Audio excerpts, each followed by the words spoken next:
அங்கே இவன் சின்ன வயசா இருக்கு போய் அவங்க அம்மா அப்பா வெளியூர்ல வேலைக்கு போறேன்னு சொல்லி பாட்டி கிட்ட விட்டுட்டு போறாங்க. இப்ப அவங்க அம்மா அப்பா பாக்கணும், இவன் ரொம்ப கஷ்டப்பட்டு படிக்கிறான், நல்ல மார்க்கும் வாங்கிட்டு வரான். இப்ப இவன் பெரியவன் ஆனதுமே அவங்க அம்மா அப்பா வராங்கன்னு நியூஸ் கேட்டு போய் ஊர்ல எல்லையில நின்னுட்டு இருக்கான். இப்ப வந்து அம்மா அப்பா இவனை கண்டுக்காம அவனோட தம்பி தங்கச்சியும் கூட ரொம்ப பாசமா இருக்காங்க. அவங்கள சாப்பிட கூட்டு போறாங்க, இவனை சுத்தமா மதிக்க கூட மாட்டேங்கிறாங்க.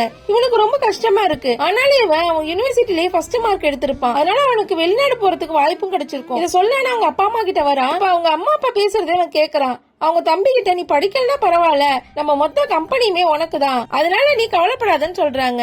அவனும் அண்ணன் இருக்கானு கேட்டா அவன் கிடக்குறான், அவனுக்கு அதெல்லாம் தேவையில்ல, அவன் மூத்த பையன் தானே, அவனை சமாளிச்சுப்பான், நீதான் சின்ன பையன், உனக்குதான் எல்லாமே தேவைப்படும் சொல்றாங்க. கேட்டதுமே ஹீரோவுக்கு ரொம்ப கஷ்டமாயிடுது. இப்ப கொஞ்ச நேரத்துல இந்த ஹோட்டல்ல ஒரு பெரிய விபத்து ஆயிடுது.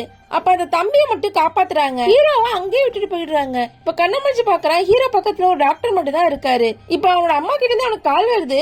இவனை பத்தி விசாரிப்பாங்கன்னு நினைச்சா அவங்க அம்மா சீக்கிரம் வீட்டுக்கு வா, தம்பி நீதான் பாத்துக்கணும் சொல்றாங்க. இது கேட்டது ஹீரோட மனசு சுக்குநூறா உடைஞ்சு போயிடுது. இதுக்கு மேல இந்த குடும்பத்துல இருக்கக்கூடாதுன்னு முடிவு பண்ணிடுறான். உடனே அவனோட யூனிவர்சிட்டி கால் பண்ணி 10 நாள்ல நான் வரேன்னு இன்ஃபார்ம் பண்ணிடுறான். இப்ப முத வேலையா போயிட்டு பாஸ்போர்ட் எடுத்துட்டு வரான். இப்ப வீட்டுக்கு வந்து கதவை திறக்கலான்னு பார்த்தா பூட்டோட லாக்கே மாத்தி இருக்காங்க. இப்ப அவன் அம்மாவுக்கு போன் பண்ணலான்னு பார்த்தா ஒரு மெசேஜ் அனுப்புறா.